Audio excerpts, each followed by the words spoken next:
Now, a fishing legend in his own mind. Here's Rick Jordan. Thank you, whoever that guy is. I like how he pronounces my name, Rick. It makes it a 2-syllable, maybe 3-syllable word. Ah, very good. Rick. I have many syllables for you. Oh, we're getting some funny feedback from the audience. It's a peanut gallery. Go by. Yeah. Hey, we're back. It's a new year. Yes. Russ Francisco, you look fresh as a new year. I do the best I can. Yeah. You actually had a day off, didn't you? I didn't. I didn't take any days off. We just keep on running. Been working late at night, hauling tents. It's okay. Beats the alternative, nothing to do, let me tell you. What do you tell your family and your neighbors when they see you coming in late at night like that? No, I was hauling tents, honestly.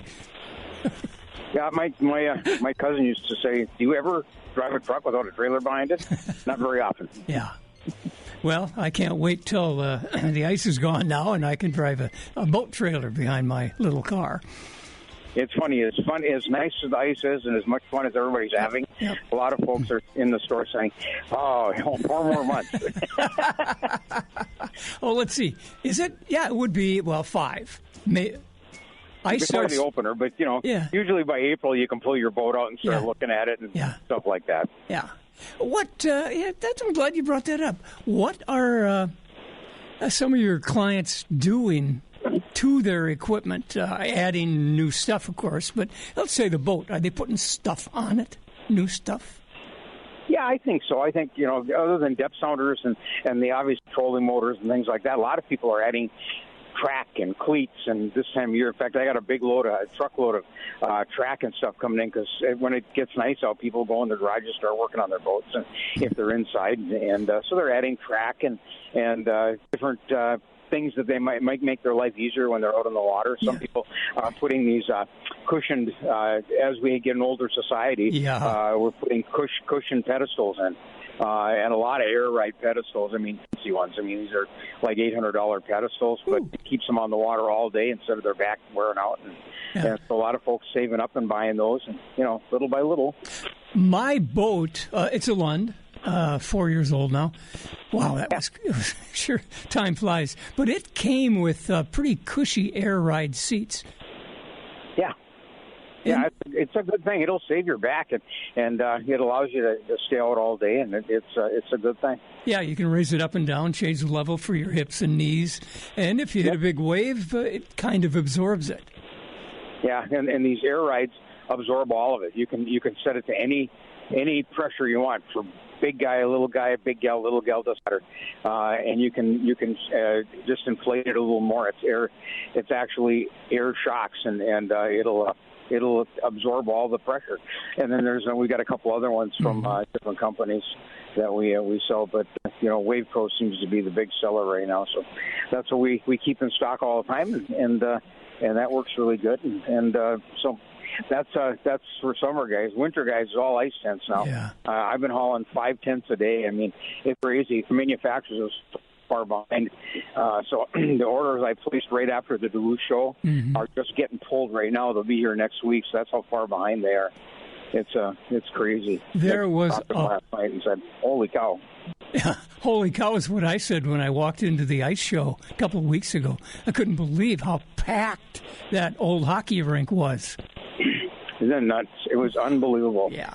Yeah, we had to run a third cash register down because we couldn't handle the flow of people. It was probably the busiest one I can remember. Yeah, I agree with you. I think it was just about right. The weather was okay, and whatever. But one of the things I was thinking about a couple of weeks ago, I said I was talking about a camera to view the possible schools of fish and the bottom and the rocks and stuff, and you said no. It looks like a lot of people are using, and I forgot the name of what you used in place of cameras. I think he left. It was a funny. I guess all he of a hung up sudden, on me. that was it. Maybe he ran out of battery or something. But yeah, I've had that happen. But you want to get him back? I can try. Why don't you do that? We'll take a break. Let's do that. And be right back. Thank you. I'm Tim Lesmeister, and this is from the pages of the Outdoor News, brought to you by OnX Fish. With a lot of anglers moving into circle hooks for their tip-ups, there's a whole new strategy that you have to use to get that fish actually hooked. And I'll tell you what it is, but first... By the numbers, here are the costs of not having OnX Fish. 400 extra holes drilled, 100 wasted ice miles, 20 needless gallons of truck, snowmobile, or ATV gas, 5 trips trying to catch a walleye where they don't live, 3 days of vacation you'll never get back, 2 wrong turns that cost you an extra hour at prime time, and 1 last time you'll waste dollars and effort. OnX Fish, $34.99 per year, 10 Midwest states, countless ways to catch more fish. If you watch people and how they operate a tip-up, they tend to want to pick up the line and pull it up until there's no slack and then give it a big jerk to set the hook. But a lot of people are switching over to circle hooks on their tip-ups, and that's not necessary anymore. You don't set the hook when you're using a circle hook. And what that's doing is it's causing a lot of anglers to miss fish. They have such a habit that has been instilled in them to jerk hard on the line when it gets tight and set that hook. But a circle hook pretty much sets itself. Let me explain. When that hook is taken deep into a fish's mouth, it won't hook up inside the fish. It has to be pulled slowly along the edge of that fish's throat until it gets to its mouth, where that curve will just literally slide into its jaw. So what you're doing is you're just sliding that hook into a position where it takes hold. And you don't do that by setting it. You do that by just creating a tension on it.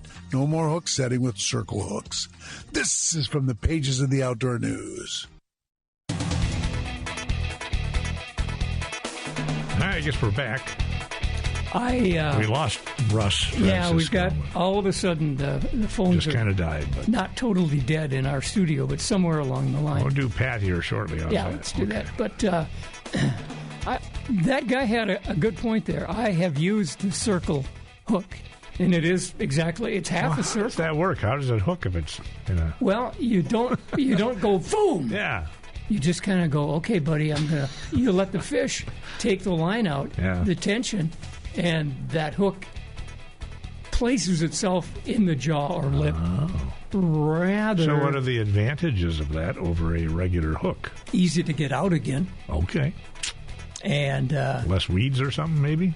Or does that matter? No, the weeds are always there where I fish. We discovered a spot last summer up on Island Lake.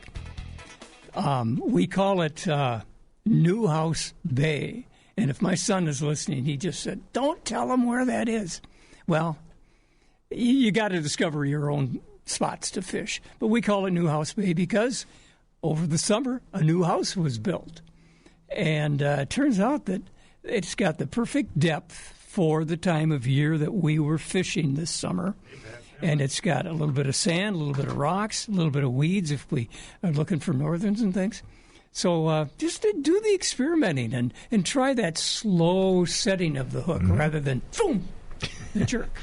Maybe it's easier on the fish, too. Exactly. Yeah. Very good point. Because you're going to throw it back, right? Absolutely. All right. Yep. We did not keep one fish this summer. How about that? Yep.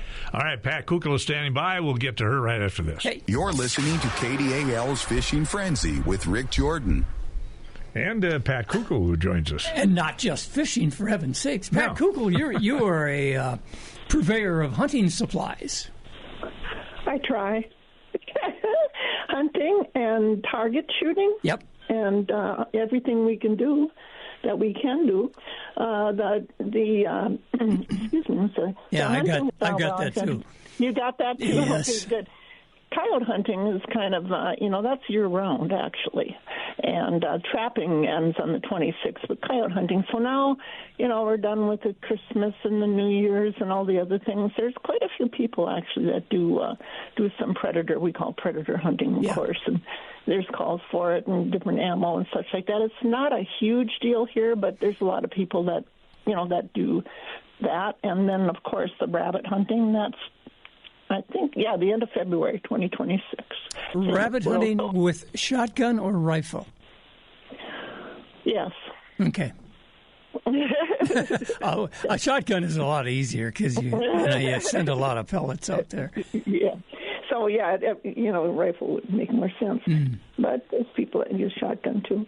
So there's that. And then coming up, and then Superior Trap Club is starting its winter season, which they do a heck of a good job with that. And that's coming up on the 4th of January. Starts at about noon, and anybody can show up, and it's not private at all. So then they have a nice warm clubhouse. So that's really been a huge deal for Superior. They do a heck of a good job. They shoot every Sunday unless the weather prohibits the shooting of it. So it's really it's a great lot. They actually sometimes get more for that than they do for some of their summer leagues. So what's the location? It's from our store south on Tower turns into 35. It's 11 miles. Oh, so it's pretty handy. Yeah. It's real handy, right on the highway, right on 35 there. So that's very handy, and it's a great group of guys. They work really hard. They always, they're really good working with youth hunters. It's just a great club. They've done an enormous amount in the last few years. So there's that, and the Douglas County Fish and Game League, or George Constance, as some people know it. Right now, they're just open on Saturdays from 10 to 4, and then we'll see how sometimes they change depending on how much help. But right now, that's where they're at. So some people turn to reloading, or maybe they feel like cleaning their guns. No. Or if they don't feel like cleaning their guns, they can bring them in here. Yeah, I know. Heaven forbid we do that. But really, if you want to strip, especially with the semi-automatics, you can bring it in here. They take it totally apart, strip it down, and test fire it if you want. So, and some people enjoy that, and some people don't. My father-in-law, World War II vet, okay? When we cleaned out his house, and he and his wife's house, we kind of... He said, you take this, you take this, you take this. So we kind of divvied it up. And I got one of his rifles, and I couldn't believe how clean it was. Really? And he used it. He would go to a range down in southern Minnesota and shoot it. But the guy kept it cleaner than, very clean. Well, military, I think that's... Yeah, that's ingrained. Right. Yeah. Ingrained, and God bless, I didn't grow up from a hunting background pretty much, but I grew up in a farm, and it was more of a tool. And I don't know, my father had inexpensive 22s or 410s, and he would just forget it in the woods. Oh. It was just totally different, and that's okay, But I think the military background makes a big difference too. And there's with those type of chemicals in the way of cleaning. Oh my gosh, we've come such a long way from Hoppy's number 9, which to now, oils you can use below freezing, and it's really come a long ways. But there's a whole plethora of things to pick from, and again, it's just like anything else. If you enjoy hunting and shooting, you should. It's kind of nice to take care of your firearms too, so they don't fail on you. So, and that's all part of the process. But here in the Northwoods, we're always looking for something to do, and I think the winter lends itself to that and reloading, of course. It's a good, relaxing thing to do, and very important too. And I love the smell. My mother-in-law loved the smell of Hoppy's number 9. I threatened to get her some for Christmas so she could dab it behind her ears. I never she just loved that smell. I don't know. That may be a little far, but... I know. I couldn't, because I don't care for it myself, but that's okay. Think of the pillow. The pillow would be stained.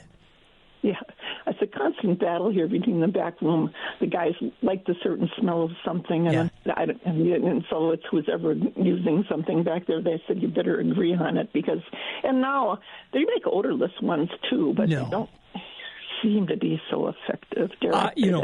Whenever I go in your store, I can say Hoppy's 9. I can. It's what it is. I don't know. It comes from the back room or whatever the gun was cleaned with from the manufacturer. That's true. Yeah.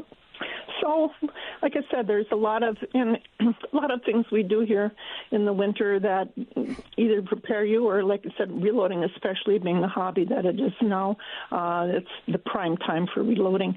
Shotgun loading, not as much as it used to be because of the increased cost. They lowered the prices of some of the 12 gauge and then increased the cost of the components there. They haven't switched that around yet, but you can still save quite a bit of money on the metallic. And people just like to do it. It's as a hobby. And you always feel like you're doing something productive.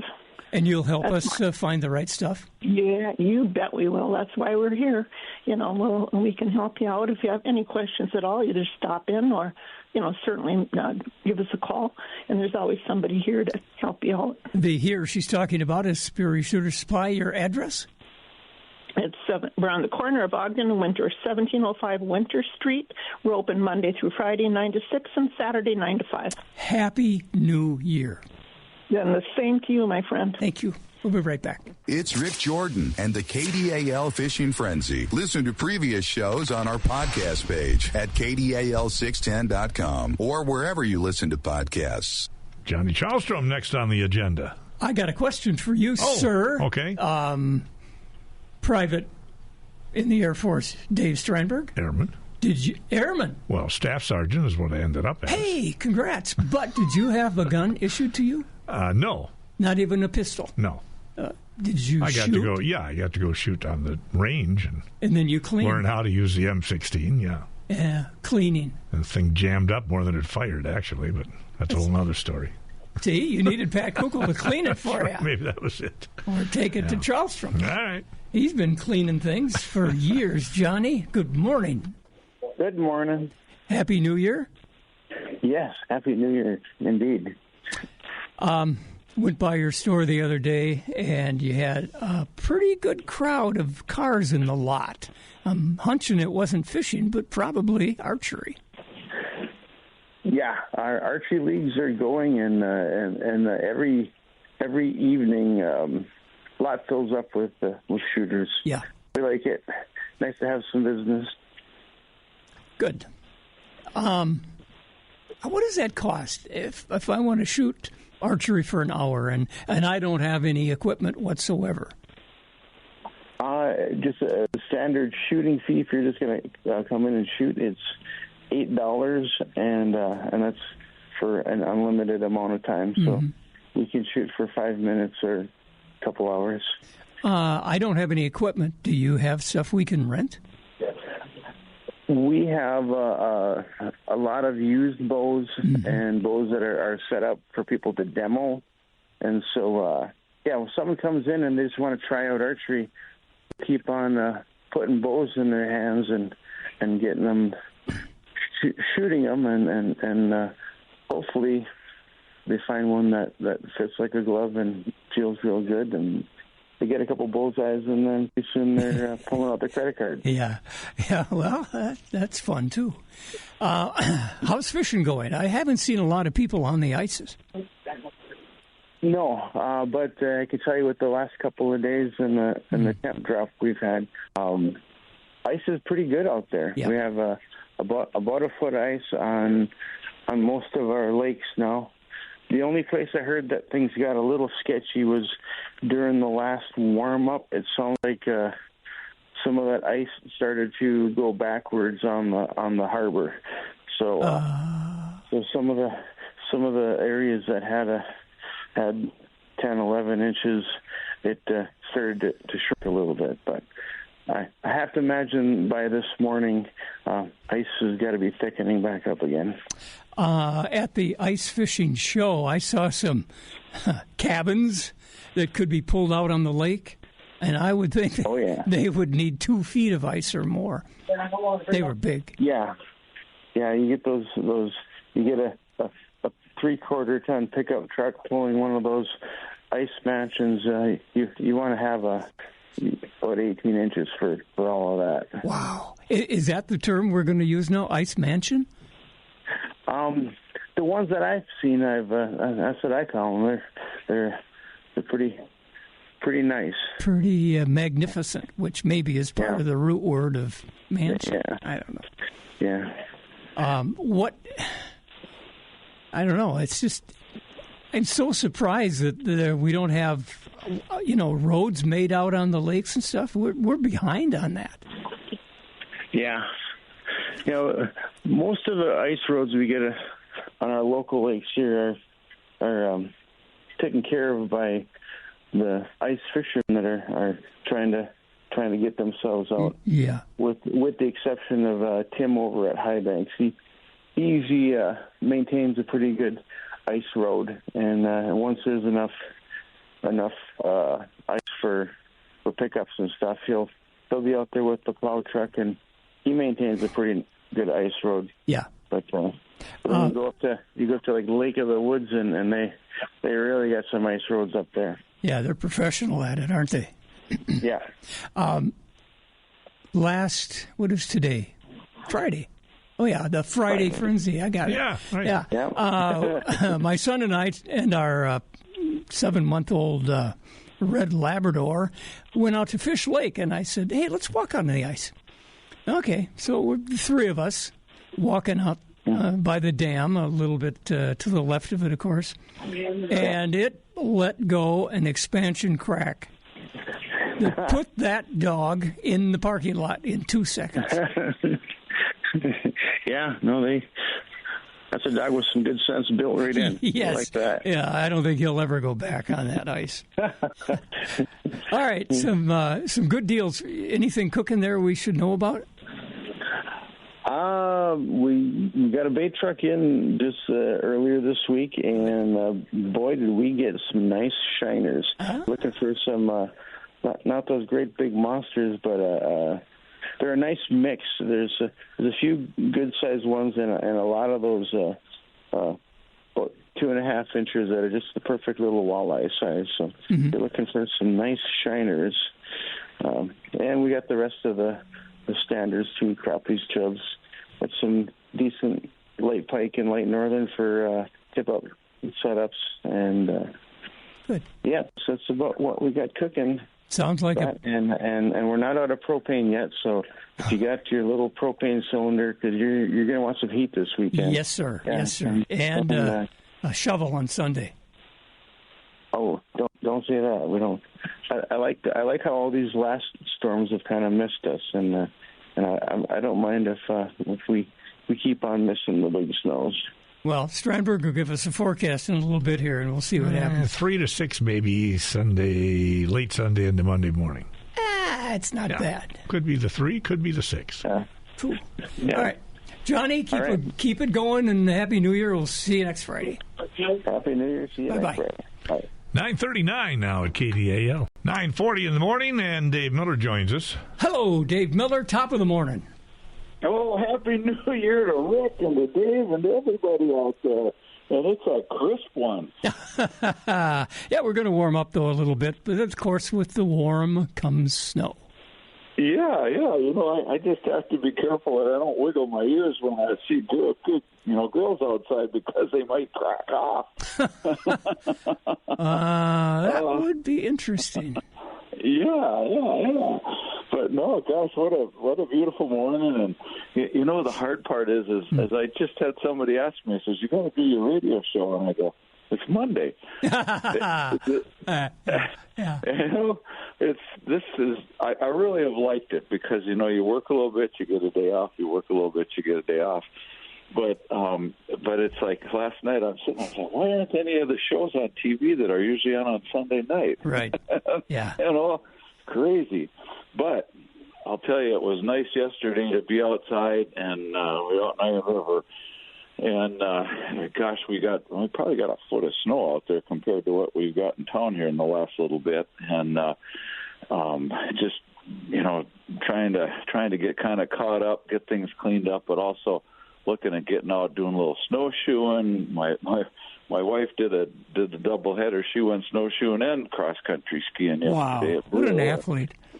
Yeah, she's really good at that. But people are really getting outside now, and you look at all the ice houses that are set up down on off of Park Point, and they're going to have to get a zip code down there pretty quick. There's so many ice houses, and and they're all portable. So whether they're leaving them out all the time or not, I'm not sure. But that's an interesting topic you just mentioned there. I can't remember where this was, but maybe some ice fishermen would know. The mail was actually delivered on an ice road on a lake, and I don't think it was it around here, or was it Wisconsin, was it New York State? I don't know, but cool. That's an interesting concept, and but I give those folks a lot of credit if they're coming out early in the morning and getting set up and dealing with the cold and everything. But it's like with the ice fishing gear, the technology that's gone into the ice houses and keeping them warm inside has been really good, and that's part of it. But hopefully part of what the reason they're out there is because they got all their cold weather clothing from Northwest Outlet, from the long underwear to the socks to the to the bibs to the coats and everything else. I'd say the warm boots are pretty necessary, too, when you're standing on that ice. I think so. Yeah. Oh, yeah. In fact, it's not a bad idea to actually get your feet off the ice, lift it up maybe with a wooden box, Dave? Well, I in the time that I've been outside where I got to stand, like when we're helping with sled dog racing and stuff, there's nothing like having a little sheet of that backpack and foam to just throw down and stand on that instead of standing on the cold ice. But, with that ice, and I don't know where else it's happened, but out in Iron River, our lake was probably 50% glare ice with snow on it. Oh. But then we got this probably a foot of fresh snow in the last week out there. And Scott was telling me there's about 6 inches of slush out there in quite a few areas now. So for folks that are heading out and stuff, if we've got extra snow, it doesn't seem like it would happen with only a foot of fresh snow, but evidently that weight of that snow just put it down and got it wet. It brought the slush out. I don't know. Did you go to the ice show at the arena a couple of weeks ago? No. It was shocking what they were selling. A bigger home than I think I first lived in when we got married. Yes.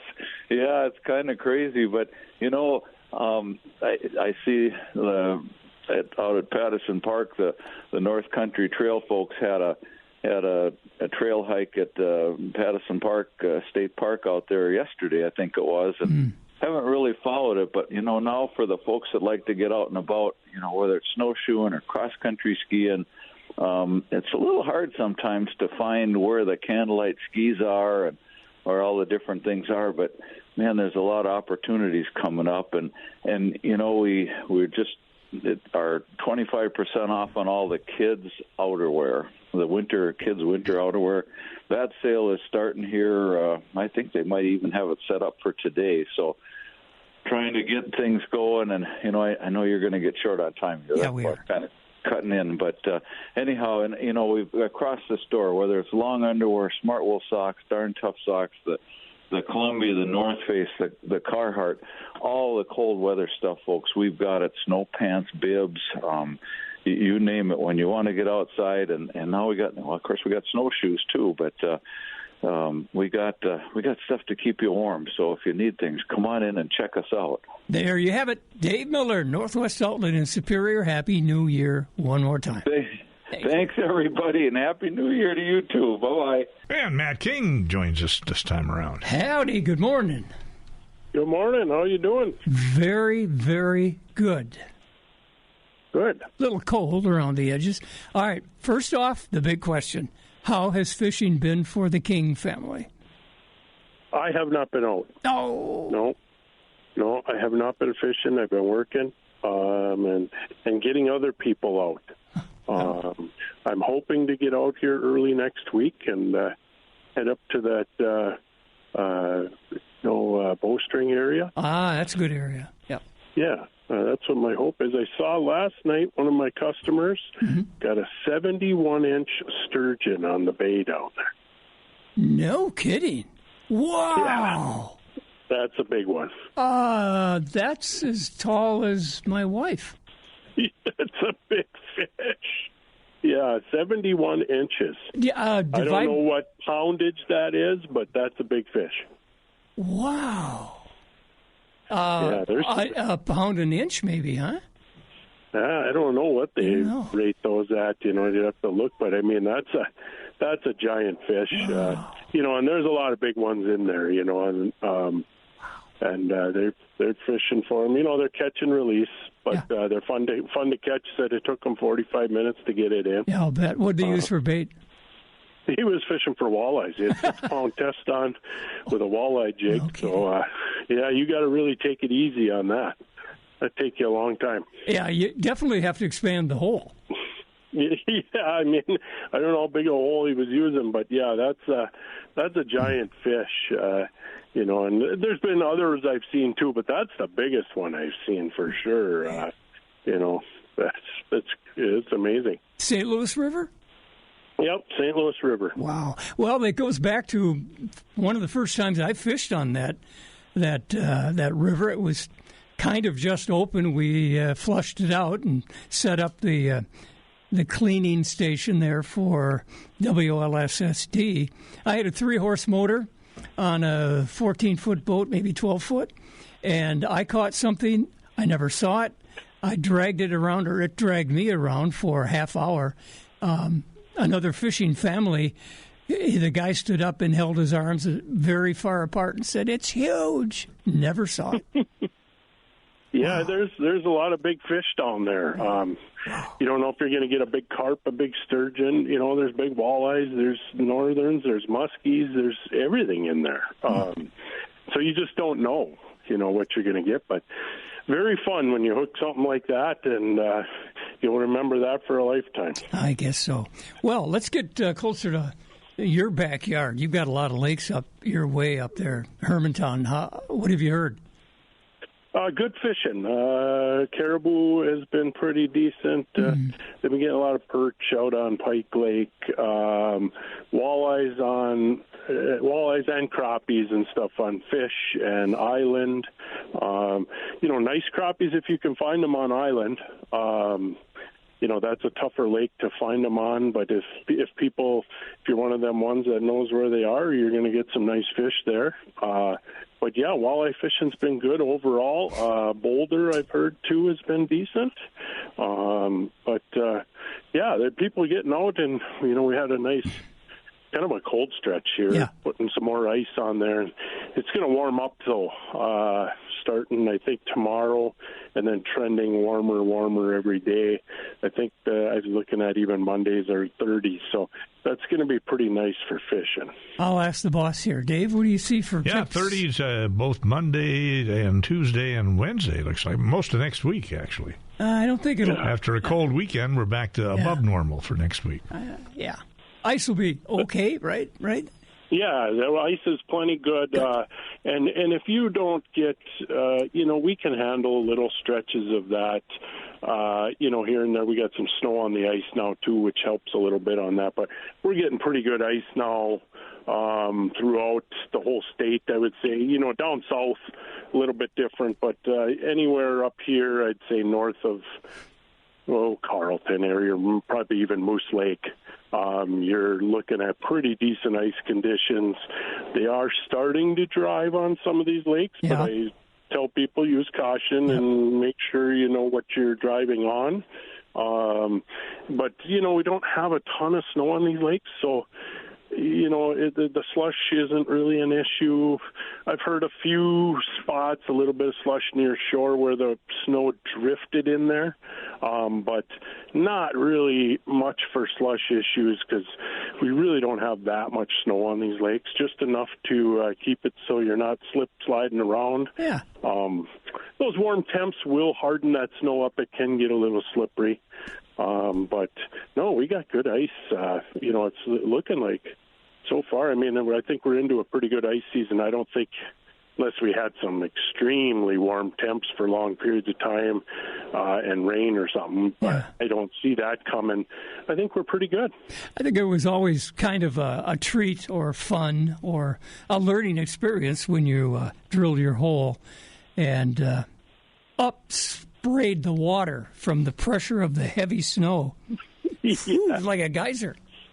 Yeah, just flood your shack out or whatever it is. And yeah, that's for sure. We don't have, a lot of snow really on the lakes yet.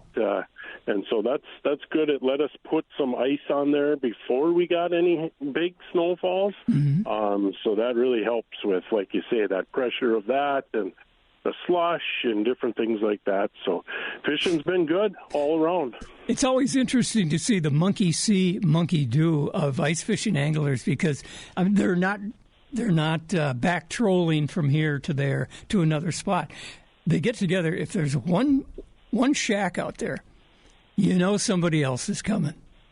Oh, and then another one, and pretty soon you get 5, 10 houses.